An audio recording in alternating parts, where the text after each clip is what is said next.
حضرت آدم سے لے کر جناب عیسیٰ تک آپ سارے انبیاء کو پڑھ لیں، وہ سارے یہی کہتے رہے کہ اللہ کے رسول آنے والے ہیں، اللہ کے رسول آنے والے ہیں، وہ آنے والے ہیں۔ بس فرق اتنا ہے، وہ کہا کرتے تھے آنے والے ہیں اور ہم کہہ رہے ہیں کہ آ گئے ہیں۔ بس ساری امتیں حضور کا ہی ذکر کرتی رہیں۔ وہ کہا کرتے تھے کہ علامہ اسماعیل حقی نے تفسیر روح البیان میں لکھا ہے، امام سیوطی نے الخصائص الکبریٰ میں لکھا ہے، جناب آدم کے انتقال کا وقت آیا تو اپنے بیٹے حضرت شیس کو بلایا اور بلا کر کے فرمانے لگے، شیس میں جا رہا ہوں بیٹے، لیکن یاد رکھنا ساری زندگی یہ کام نہ بھولنا۔ تو حضرت آدم کے صاحبزادے حضرت شیس عرض کرنے لگے، ابا جی وہ کون سا؟ کہنے لگے ہر وقت ہر روز اللہ کے آخری نبی پر درود و سلام پڑھتے رہنا۔ انہوں نے کہا کہ والد گرامی وہ کون ہے؟ تو حضرت آدم کہنے لگے، جب اللہ کریم نے میرے اندر روح پھونکی تھی تو میں نے جنت کے درختوں اور پتوں پر لکھا دیکھا تھا لا الہ الا اللہ محمد الرسول اللہ صلی اللہ علیہ وسلم۔ ہر پیغمبر نے، ہر رسول نے، آپ دیکھیے نا حضرت ابراہیم نے کعبہ بنایا۔ اصل بات یہ ہے کہ ہم حضور کے امتی ہیں، ہم اس طرح قدر نہیں کر پاتے جس طرح وہ لوگ آرزویں کرتے تھے۔ حضرت ابراہیم نے کعبہ بنایا، اللہ کا گھر، اللہ کا گھر۔ یہاں جو آدمی اپنے سگے بیٹے کو بھی گھر بنا کے دیتا ہے وہ بھی اپنی بہو کو کہتا ہے میں نے بنا کے دیا، حالانکہ اپنے بیٹے کو دیا ہے۔ وہ بھی پوتوں کو کبھی کبھی بلا کے کہتا ہے تمہارے باپ نے کیا کمایا، میں نے دیا ہے۔ لوگ عادی ہیں، لیکن میرے عزیز حضرت ابراہیم نے اللہ کا گھر بنایا، اور جب بنا رہے تھے تو انداز یہ تھا کہ حضرت اسماعیل پتھر اٹھا کے لاتے تھے اور جناب ابراہیم خانہ کعبہ کی دیواریں بلند فرماتے تھے۔ اس عالم میں جب بنا چکے تو عرض کرنے لگے یا اللہ کعبہ میں نے بنا دیا ہے، اسے آباد کرنے والا رسول بھی عطا فرما دے۔ ربنا وابعث فیہم رسولا، یا اللہ وہ رسول ہمیں عطا فرما جو بڑی شانوں والا ہے۔ سارے انبیاء، حضرت سیدنا عیسیٰ علیہ السلام کہ کچھ امتی کہنے لگے عیسیٰ مردے زندہ کر دیتے ہو، کوڑوں کو شفا دے دیتے ہو، اے عیسیٰ آپ کا ہاتھ لگ جائے تو اللہ بڑے سے بڑے برس کے مریض کو بھی شفا دے دیتا ہے، لگتا ہے سب سے زیادہ شان والے آپ ہی ہو۔ تو حضرت عیسیٰ کہنے لگے نہیں، وَمُبَشِّرٍ بِرَسُولٍ يَأْتِي مِن بَعْدِهِ اسْمُهُ احمد، فرمایا شان والا تو وہ ہے جس کی میں تمہیں خوشخبری دینے آیا ہوں، وہ میرے بعد آئے گا اور اس کا نام احمد ہوگا، وہ اس کی میں تمہیں خوشخبری دینے آیا ہوں۔ میرے بھائی، میرے رسول کریم سید عالم صلی اللہ علیہ وسلم کے بارے میں ہر نبی، ہر پیغمبر، ہر رسول یہ کہتے آئے وہ آنے والے ہیں، اور ہم کیا کہہ رہے ہیں؟ وہ ہم کیا کہہ رہے ہیں؟ فرق اتنا ہے، وہ کہا کرتے تھے آنے والے ہیں، اور ہم کیا کہتے ہیں؟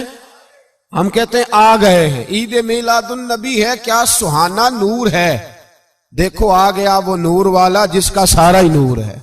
ہم یہ کہہ رہے ہیں کہ وہ آ گئے، بڑی عزت والا، بڑی شان والا۔ رب کریم بڑے بلند حوصلے والا ہے، وہ کسی کو جتلاتا نہیں کوئی شے دے کے، وہ نہیں جتلاتا، اس کو جو نہیں مانتے انہیں بھی روٹی دیتا ہے۔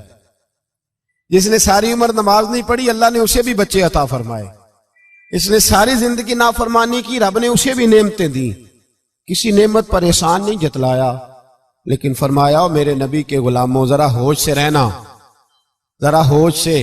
ساری زندگی برادریوں پر ہی فخر کرتے رہے ہو، ساری زندگی بینک بیلنس اور جائیداد اور مال پر ہی تم نے فخر کیا ہے، فرمایا ایک فخر والی چیز میں تمہیں دے رہا ہوں، اور میں تمہیں بتا رہا ہوں لقد من اللہ علی المؤمنین اذ بعث فیہم رسولا۔ اور یار اس پہ کبھی غور تو کرو، اس پہ کبھی غور تو کرو، احسان جتلانا کوئی چھوٹی سی بات ہے؟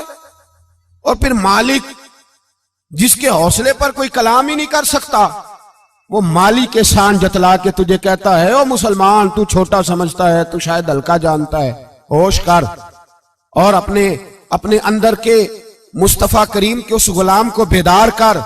رب فرماتا ہے میں نے تمہارے اوپر بڑا ہی احسان کیا ہے، میں نے بڑا ہی احسان کیا۔ یا اللہ کیا؟ فرمایا اس بعث فیہم رسولا، میں نے تمہیں اپنا شانوں والا رسول عطا کیا ہے۔ دیدہ دل کا دریچہ باز کرنا چاہیے، اور یا رسول اللہ جن کا تو آقا ہے ان کو ناز کرنا چاہیے۔ اب تھوڑا مسلمان ہونے پہ بھی فخر کرو، کبھی کوئی پوچھے تو اسے بتایا کرو ہم رسول اللہ کے غلام ہیں، یہ بھی ہماری برادری ہے اور یہ سب سے بڑی برادری. اس برادری کے اندر بھی لوگوں کو لائیں. آپ کو پتہ ہے میلاد انقلاب کا نام ہے. میلاد جب تک نہیں ہوا تھا تو بیٹیاں زندہ دفن ہوتی تھیں. آپ علماء سے یہ سن تو لیتے ہیں پر ذرا اس معاشرے کی بے حسی تو دیکھو. بیٹی جان ہوتی ہے باپ کی, بیٹی رونق ہوتی ہے گھر کی. ایک آدمی کے 11 بیٹے ہیں تو مجھے ایک دفعہ کہنے لگا دعا کریں اللہ مجھے بیٹی بھی دے. تو میں نے کہا 11 بیٹے ہیں, کہنے میری تو منجی نو رونا بھی کسے نہیں, بیٹے تو نہیں یہ کام کرتے. دعا کریں اللہ بیٹی دے, میری چارپائی کے پاس تو کوئی بیٹھے.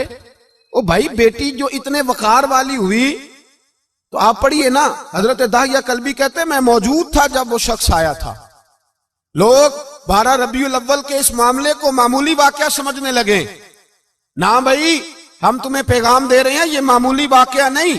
حضرت داہیہ کلبی کہتے ہیں اس شخص نے آ کے عرض کی یا رسول اللہ صلی اللہ علیہ وسلم میں نے 100 بچی زندہ دفن کی ہے, زندہ دفن.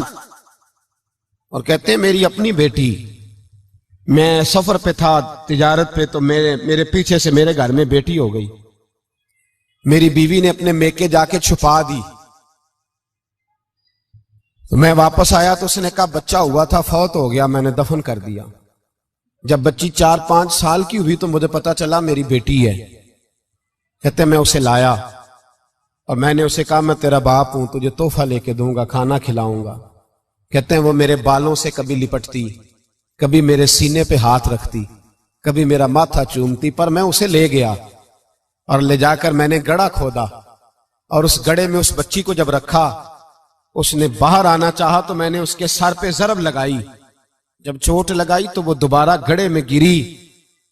میرا ویسے وجدان کہتا ہے کہ جب سے میلاد ہو گیا ہے, آج کسی باپ کی بیٹی اگر چارپائی سے گر جائے تو شاید وہ ساری رات سو نہ سکے کہ بچی گر گئی ہے میری. کہتے ہیں میں نے چوٹ لگائی سر پہ, خون بہا تو وہ گری, میں نے مٹی ڈالی, وہ ابا جی کہتی رہی. کہتے ہیں جب اس کا وجود چھپ گیا اور اس کے چہرے پر مٹی پڑنے لگی تو اس نے ایک لفظ کہا, وہ لفظ مجھے آپ کے پاس لایا ہے. وہ بیٹی کہنے لگی اے اللہ بتا تیرا رحمت للعالمین نبی کب آئے گا.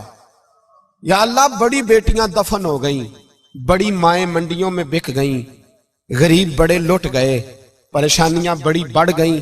اللہ بتا نا تو اسے کب بھیجے گا.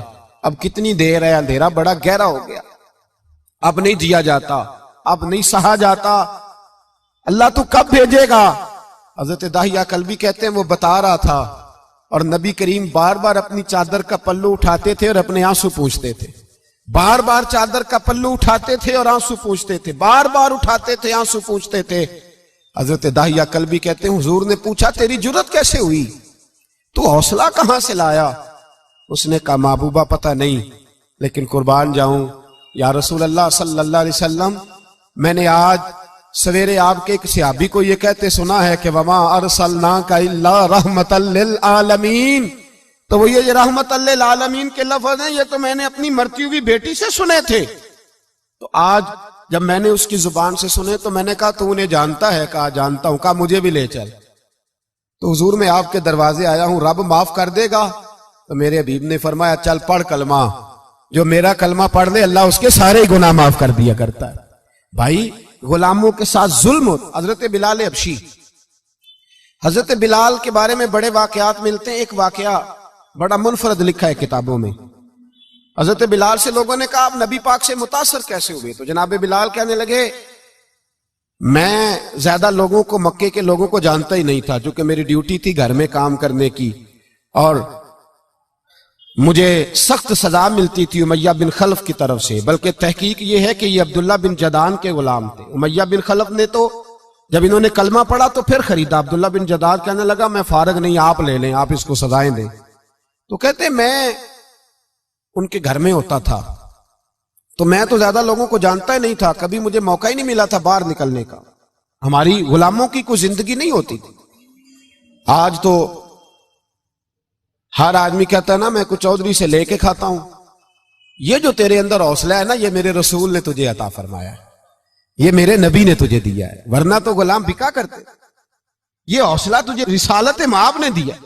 حضرت بلال کہتے ہیں میں ایک دن مجھے بخار چڑھ گیا بڑا تیز، میں لوگوں کو جانتا نہیں تھا، فرماتے مجھے تیز بخار چڑھ گیا تو ٹھنڈ بڑی سخت تھی، میرے مالک نے مجھے کئی کلو جو دیے پیسنے کو چکی پہ، کہتے میں بیمار تھا تو میں نے کچھ دوائی لی جو اس وقت موجود ہوتی تھی، تو میں نے ایک لحاف لیا، دودھ پیا تو مجھے نیند آ گئی، جب میں سویا تو میرا مالک آ گیا، اس نے آ کر کے مجھے سوئے ہوئے دیکھا تو کھینچ کر کمبل اتارا، رضائی اتاری، لحاف اتارا، کہنے لگا اب تیری سزا یہ ہے کہ تو کھلے میدان میں بیٹھے گا، وہاں چکی پیسے گا، اور دوسری سزا یہ ہے کہ تجھے قمیض پہننے کی بھی اجازت نہیں۔ حضرت بلال کہتے ہیں تیز بخار، ٹھنڈ کا عالم، اور جب میں چکی پیس رہا تھا تو رو رہا تھا، اور میں پوچھ رہا تھا خدایا ہمارے نصیب، اللہ ہمارے مقدر ہے جرم ضعیفی کی سزا مرگ مفاجات۔ سیدنا بلال حبشی رضی اللہ تعالیٰ عنہ فرماتے ہیں میرے دروازے کے قریب سے رسول پاک گزرے اور مجھے ہائے ہائے کرتے دیکھا تو دستک دی، میں نے کہا کون ہے؟ دروازہ کھلے آ جاؤ۔ محبوب اندر آئے تو پوچھنے لگے کیوں رو رہے ہو؟ میں نے کہا جاؤ اپنا کام کرو، یہاں دکھ سارے پوچھتے ہیں مداوا کوئی نہیں کرتا، یہاں تقریریں سارے کرتے ہیں، حقوق غریباں پر بات سارے کرتے ہیں، مداوا کوئی نہیں کرتا، جاؤ اپنا کام کرو۔ کہتے ہیں میں نے سخت جملے کہے معاذ اللہ، حضور چلے گئے، اور جب حضور جا رہے تھے تو میں کہہ رہا تھا بس جا رہے ہو نا، میں نے پہلے ہی کہا تھا جاؤ۔ کہتے ہیں قربان جاؤں، تھوڑی دیر گزری تو اللہ کے رسول کے ہاتھ میں گرم دودھ کا پیالہ تھا، کھجوریں تھی، حضور تشریف لائے اور کریم رسول نے مجھے کھجوریں دی، دودھ پلایا اور کہا چل جا کمبل میں بیٹھ جا۔ تو میں نے کہا چکی کون پیسے گا، وہ تو بڑا مارے گا۔ کہتے ہیں لوگو اس نبی کا میلاد اور معراج بھول نہ جانا، اس رسول پاک کی محبتوں میں کمی نہ آنے دینا، اس محبوب کا نعرہ ساری دنیا میں لگا دینا۔ فرماتے ہیں میرے حبیب کے میں قربان جاؤں، مصطفیٰ کریم نے فرمایا تو بیٹھ رضائی میں اور آج تیرے حصے کی چکی میں پیسوں گا۔ کہتے ہیں ساری رات حضور چکی پیستے رہے، ساری رات۔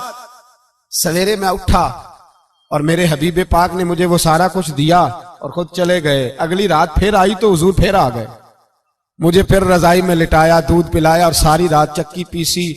کہتے ہیں بس تیسرے دن حضور چکی پیس کے جانے لگے تو میں نے قدم تھام لیے، میں نے کہا بیبا دنیا ساری جھوٹ بولتی ہے، زمانہ سارا غلط کہتا ہے، جو غلاموں کے حصے کا کام کرے وہ اللہ کا سچا رسول ہوا کرتا ہے۔